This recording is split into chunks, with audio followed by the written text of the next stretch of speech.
Hello friends, मैं आपका दोस्त डॉक्टर सुनील कुमार और आप देख रहे हैं डॉक्टर कुमार एजुकेशन क्लिनिक। आजकल मैंने देखा है कि जब से ये पैथोलॉजी वाले लोग बहुत ज़्यादा मार्केटिंग करते हैं, तो कुछ लोग आजकल क्या करते हैं, सारे टेस्ट ही करा के खुद ही डॉक्टर के पास आ जाते हैं। तो बहुत सारे लोग पहले डॉक्टर के पास विजिट कर चुके होते हैं, फिजिशियन के पास, गेस्ट्रो फिजिशियन के पास, फिर सारी जांचें भी करा ली होती हैं, उन्होंने दवाई भी खा ली होती है उनकी, लेकिन वो रिपीटेडली कुछ ना कुछ जांच कराते रहते हैं और उनके दिमाग में एक बात सदा चलती रहती है कि कोई बहुत बड़ी बीमारी है कि जो टेस्ट में शायद नहीं पकड़ी जा रही।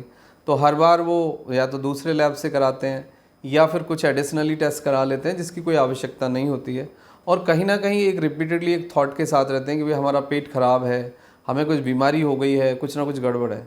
तो आज हम इसको क्लियर करने की कोशिश करेंगे कि ये क्या प्रॉब्लम है और ये क्यों ठीक नहीं होती है, प्रॉब्लम है भी या नहीं है, ये दिमागी है या पेट से है, कुछ ना कुछ तो है मसला जिससे कि आप परेशान हैं। बट हाँ, आज हम इसको क्लियर करेंगे, लेकिन ज़रूरत इस बात की है कि आप वीडियो को पूरा देखिए, चैनल को सब्सक्राइब करिए, आइकन बेल हिट करिए, फ्रेंड्स के साथ शेयर करिए और आपकी जो भी प्रतिक्रिया है वो हमें टेक्स्ट करिए। तो मैं आपको एक क्लियर बात बता दूं कि जो मैक्सिमम रीज़न है पेट की खराबी जिसे आप कहते हो या पेट की प्रॉब्लम जो कहते हो, आप इसको दो पार्ट में डिवाइड करिए। 70% जो समस्या है वो दिमागी है और 30% जो समस्या है वो शारीरिक है, यानी पेट से है। तो आपको इसको क्लियरली समझना पड़ेगा। आप जनरली जो फोकस कर रहे हैं वो मतलब 30% पे कर रहे हैं, आप 70% पे फोकस नहीं कर रहे हैं। तो सबसे पहले मैं लेता हूँ कि 30% में क्या समस्या हो सकती है।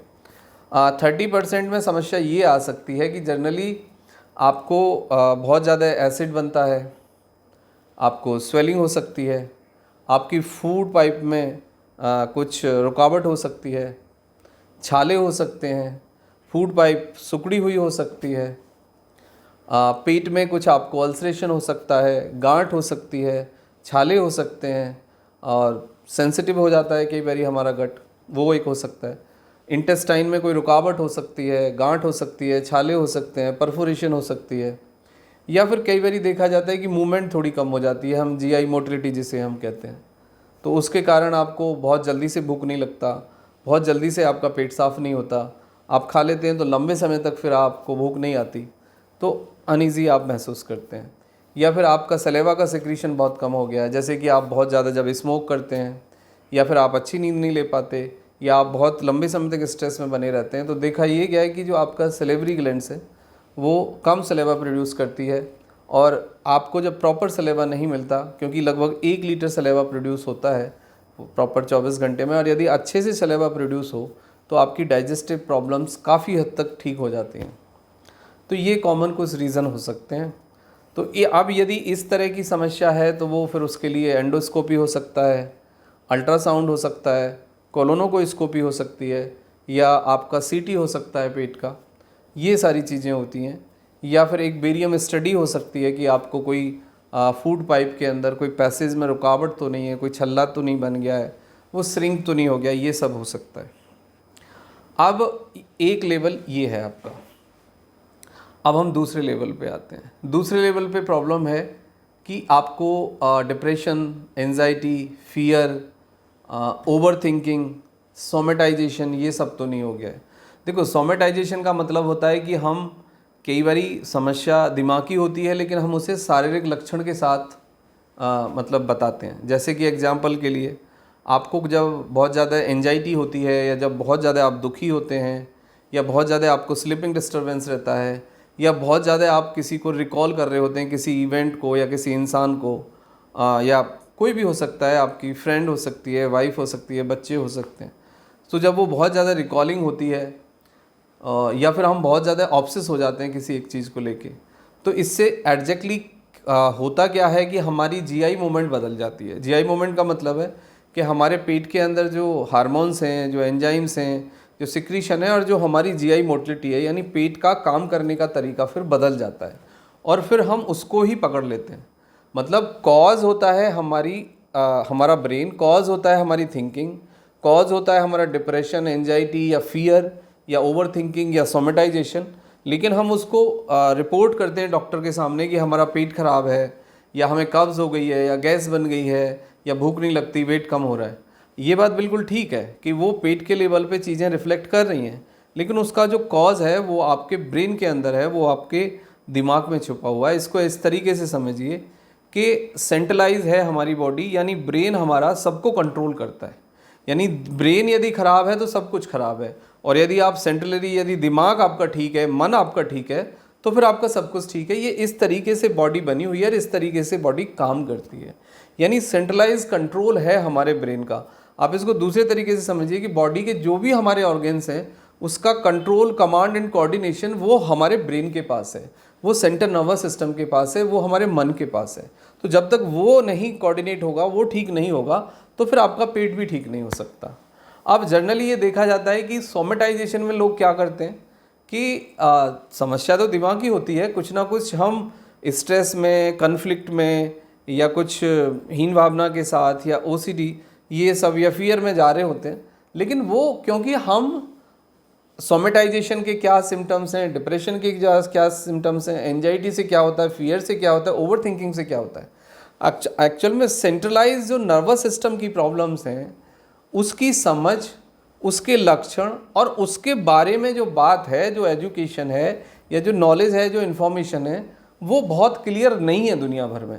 उसका सबसे बड़ा नुकसान ये हुआ है कि हम नर्वस सिस्टम की प्रॉब्लम्स को, ब्रेन की, मन की प्रॉब्लम को, साइकोलॉजिकल भावनात्मक प्रॉब्लम्स को पेट की समस्या मान बैठते हैं। और कुछ दिन तक जब हम ये ट्रिगर करते हैं कि बार बार हम रिपीट करते हैं कि कुछ पेट में है, कुछ पेट में गड़बड़ है, तो फिर वो समस्या हमें दिखने लग जाती है और हम वैसे ही बिहेव करते हैं। उसका रिजल्ट ये होता है कि फिर आप उसे IBS के रूप में डिफ़ाइन करते हैं या फिर कुछ और डिफ़ाइन करते हैं, लेकिन वो समस्या हमारे मन में होती है, वो हमारी भावनाएं हैं, वो जड़ उसकी हमारी मन में है। तो जब तक आप अपनी सोच पे काम नहीं करेंगे, जब तक आप अपनी सोच को ठीक नहीं करेंगे, नॉर्मलाइज नहीं करेंगे, पॉजिटिव नहीं करेंगे, अपनी सोच से जब तक आप फियर को नहीं निकालेंगे, जब तक आप रिपीटिशन को नहीं ख़त्म करेंगे, जब तक आप प्रेजेंट में नहीं आएंगे, जब तक आप डरते रहेंगे, जब तक आप ओवर थिंकिंग करते रहेंगे, और जब तक आप सोमेटाइजेशन करते रहेंगे कि शरीर की प्रॉब्लम है तो उसको दिमाग से कनेक्ट कर दिया, दिमाग की प्रॉब्लम है उसको शरीर से कनेक्ट कर दिया, तो ये जो कन्फ्यूजन है आपके अपने लेवल पे, आपके पर्सनल लेवल पे जो कन्फ्लिक्ट है, जो एक डिसओरिएंटेशन है, जो कनेक्शन टूट गया है दिमाग का और शरीर का, उसको कोऑर्डिनेट करिए, उसको लिंक में लाइए।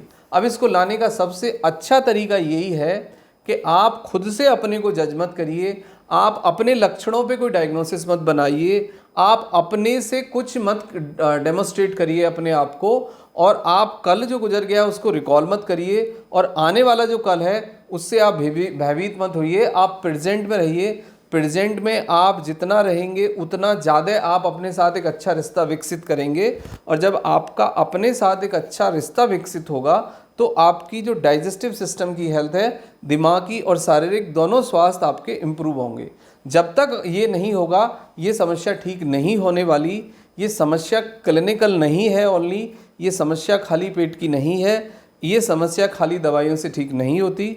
इसमें आपको एक काउंसलिंग लेनी होगी, इसमें आपको CBT एक सिटिंग लेनी होगी, जिसमें कि आपके विचारों को जान के डॉक्टर आपके विचारों में जो थॉट में जो खामी है, जिससे कि आप एक जजमेंटल एटीट्यूड बना के बैठे हैं कि मुझे ये बीमारी है, और कहीं ना कहीं आपने अपनी इन्फॉर्मेशन को एजुकेशन मान लिया है और इन्फॉर्मेशन के आधार पे आपने एक डायग्नोसिस बना लिया है, क्योंकि आपकी रिपोर्ट में कुछ नहीं आता तो आपने एक फियर पैदा कर लिया है। इस सब से आपको बाहर निकलना होगा।